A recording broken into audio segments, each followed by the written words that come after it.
बच्चों, आज हम इस वीडियो में कक्षा 8 विषय सामाजिक विज्ञान का पेपर को हल करेंगे। देखो, कक्षा 8 विषय सामाजिक विज्ञान, यहाँ पे रोल नंबर लिखना है, अंकों में, यहाँ पे शब्दों में लिखना है, यहाँ पे अपना नाम लिखना है।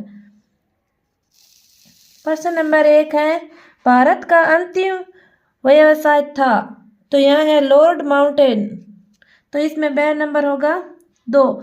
बक्सर का युद्ध लड़ा गया था 1764 में, तो यहाँ से होगा 3। समाप्त होने वाले प्राकृतिक संसाधन है पेट्रोलियम। 4। महाराणा रणजीत सिंह कहाँ के राजा थे? पंजाब के, तो इसमें द होगा।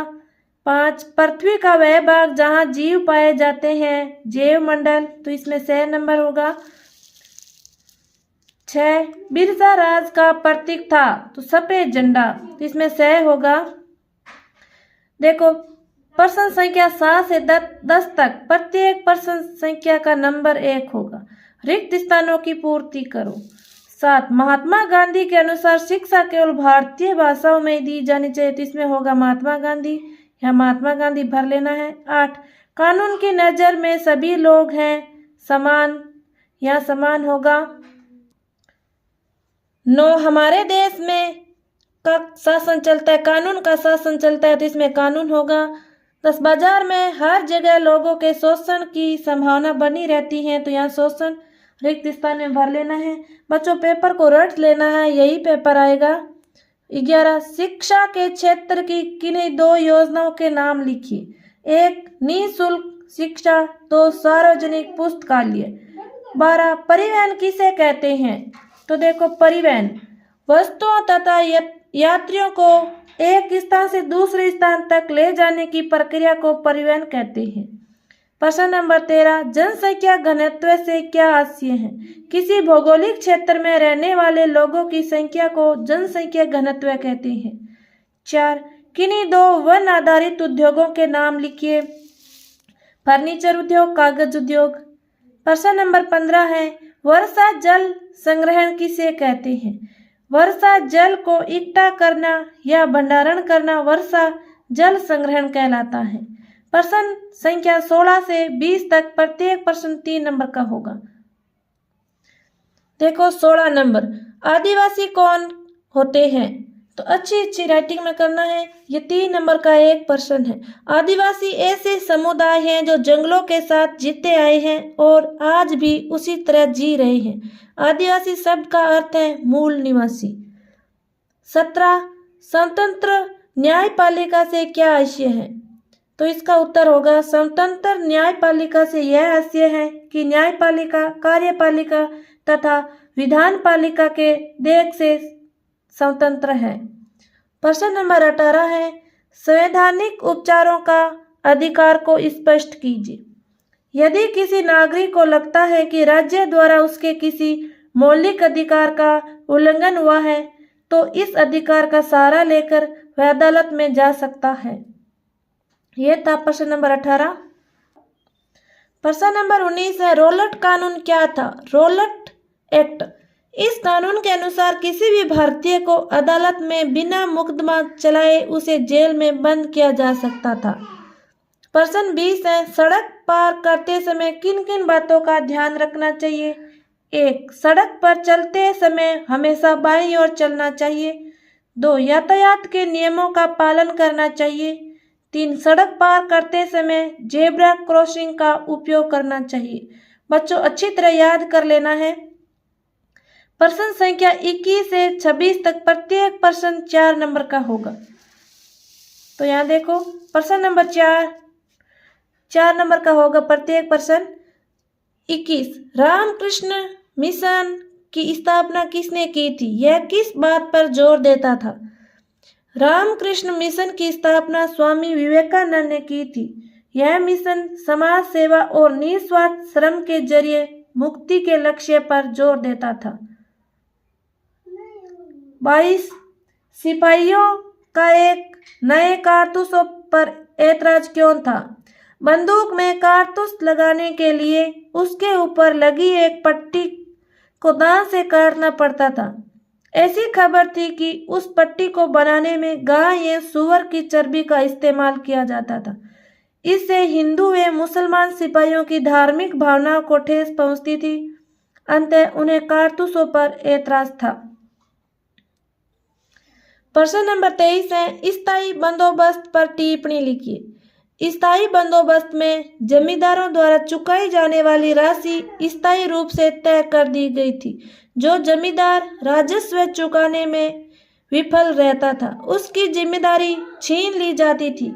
इसमें जमींदारों को किसानों से लगान वसूलने और कंपनी को राजस्व चुकाने का जिम्मा सौंपा गया था। प्रश्न नंबर 24 है बच्चों, औपनिवेशीकरण किसे कहते हैं? जब एक देश पर दूसरे देश के दबाव से वहां राजनीतिक, आर्थिक, सामाजिक तथा सांस्कृतिक बदलाव आते हैं तो इस प्रक्रिया को औपनिवेशीकरण कहते हैं। प्रश्न नंबर 25 है, राजस्थान की चित्रकला की किन्हीं 4 शैलियों के नाम लिखिए। देखो, राजस्थान की चित्रकला की 4 प्रमुख शैलियाँ। 1 नंबर जयपुर शैली, 2 नंबर किशनगढ़ शैली, 3 नंबर कोटा बूंदी शैली, 4 नंबर बीकानेर जोधपुर शैली। ये थी 4 प्रमुख शैलियाँ। प्रश्न नंबर 26 है, उद्योगों की अवस्थित को प्राकृतिक करने वाले कारकों का लिखिए। देखो, उद्योगों की अवस्थित को प्रभावित करने वाले कारक निम्नलिखित हैं। 1 कच्चे माल की उपलब्धता, 2 भूमि, 3 जल, 4 श्रम, 5 शक्ति, 6 पूंजी, 7 परिवहन, 8 बाजार। देखो आगे है प्रश्न संख्या 27 से 30 तक, प्रत्येक प्रश्न 6 नंबर का होगा। देखो बच्चों, अच्छी तरह से इन प्रश्नों को याद कर लेना है। एक प्रश्न 6 नंबर का है। देखो 27, वनोन्मूलन क्या है, इसके कारण एवं प्रभाव लिखिए। वनोन्मूलन मनुष्य द्वारा अपनी आवश्यकताओं की पूर्ति के लिए वन या जंगलों को काटना या नष्ट करना वनोन्मूलन कहलाता है। कारण, कृषि के लिए भूमि प्राप्त करना, 2 घरों या कारखानों का निर्माण, 3 पशुओं के अतिचारण से, 4 दावानल व भीषण सूखा। प्रभाव है इसका, 1 जलवायु परिवर्तन, 2 भूमि की उर्वरता में कमी, 3 ऑक्सीजन की कमी, 4 पशु पक्षियों के आवास नष्ट।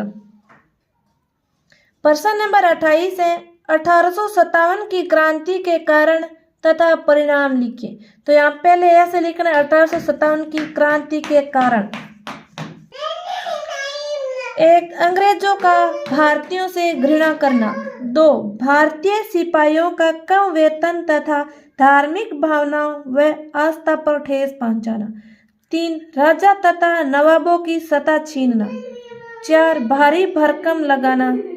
तो इसका देखो परिणाम है, यहाँ परिणाम बड़ा नाम लिखे, फिर इसका परिणाम लिखना है। 1 भारत में ईस्ट इंडिया कंपनी का शासन समाप्त हो गया और भारत का शासन सीधे इंग्लैंड सरकार के अधीन हो गया। 2 भारत में मुगल सत्ता का अंत हो गया। 3 भारतीय शासकों को दत्तक पुत्र लेने की अनुमति दी गई। प्रश्न नंबर 29, उद्योग किसे कहते हैं? किन्हीं 4 प्रकार के उद्योगों का वर्णन कीजिए। उद्योग का संबंध उन समस्त आर्थिक गतिविधियों से है जो कि वस्तुओं के उत्पादन, खनिजों के निष्करण अथवा सेवाओं की व्यवस्था से संबंधित है। तो यहाँ देखो उद्योगों के प्रकार। 1 नंबर कृषि आधारित उद्योग, ये वे उद्योग हैं जो कच्चे माल के रूप में वनस्पति और जंतु आधारित उत्पादों का प्रयोग करते हैं, जैसे डेयरी उद्योग एवं सूती वस्त्र उद्योग। 2 खनिज आधारित उद्योग, ये वे उद्योग हैं जो खनिज अयस्कों का उपयोग कच्चे माल के रूप में करते हैं, जैसे लोहे इस्पात उद्योग। 3 समुद्र आधारित उद्योग, ये सागरों और महासागरों से कच्चा माल प्राप्त करते हैं, जैसे मत्स्य तेल उद्योग। 4 वन आधारित उद्योग, ये वनों से कच्चा माल प्राप्त करते हैं, जैसे कागज उद्योग। प्रश्न नंबर 30 है, भारत के मानचित्र में निम्नलिखित स्थानों को दर्शाइए। तो यहाँ एक मानचित्र लेना है और फिर इनको दर्शाना है। भोपाल, जयपुर, दिल्ली, पटना, गांधीनगर, श्रीनगर। तो इस प्रकार इसको हल करना है। बच्चों, ये था कक्षा 8 सामाजिक विज्ञान का पेपर। इस पेपर को रट लेना है, यही पेपर आएगा। बच्चों, चैनल को सब्सक्राइब करें ताकि हम प्रत्येक पेपर को अपडेट करेंगे और आप तक पहुंचे। आप चैनल को सब्सक्राइब जरूर करें और अपने दोस्तों के साथ शेयर भी करें। यही पेपर आएगा, रट लेना। धन्यवाद।